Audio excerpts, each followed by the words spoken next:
So we'd be remiss to not give a specific price it challenge Okay. to you on this. So the one I was thinking about, and I wanted to make it where it feels like something that we're beginning to approach. And we're looking at the rise of autonomous, and especially in the US, a particular focus on autonomous as it pertains to like shipping, like the amount of industrial truck drivers who are across the United States delivering things. But if you look at a fleet of purely autonomous vehicles who are now going, we should buy insurance.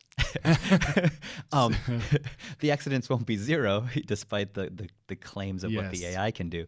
But if you looked at like an autonomous fleet, so Walmart then says we're making an entirely autonomous fleet for all of our trucks. Right. How might you go about pricing something like that? Yeah, no, that's a good example because this is again, it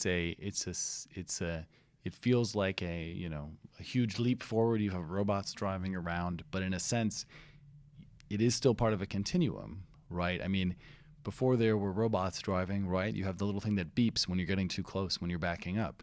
There's already been assisted driving over time. So what I would look at is that how much did those other safety measures, how much did they improve it? I would look at the kind of historical data we've had from truckers, right? And then try to say, okay, what data do we have for the autonomous vehicles that are out there now, right? And then you have to, which I would all expect to be probably a bit better than what we've got, but then you've got to add the new risk, right? Now downloading software update, right? Something goes wrong with the AI. And so that's where you're flipping more into this kind of, whether it's kind of product liability. So you'd be going to look and say, okay, where have I had other programs fail or other things? What are the safeguards in place? And then you're basically adding a bit of that catastrophe load because typically truckers would fall asleep one at a time. Yeah. But there is this risk now that the algorithm that's driving the trucks, they're all turning left at once. Yeah. Right? And that's where you'd have to kind of look and see, okay, where have we seen these programs fail before and how often is that happening? Right. And then add a load for that.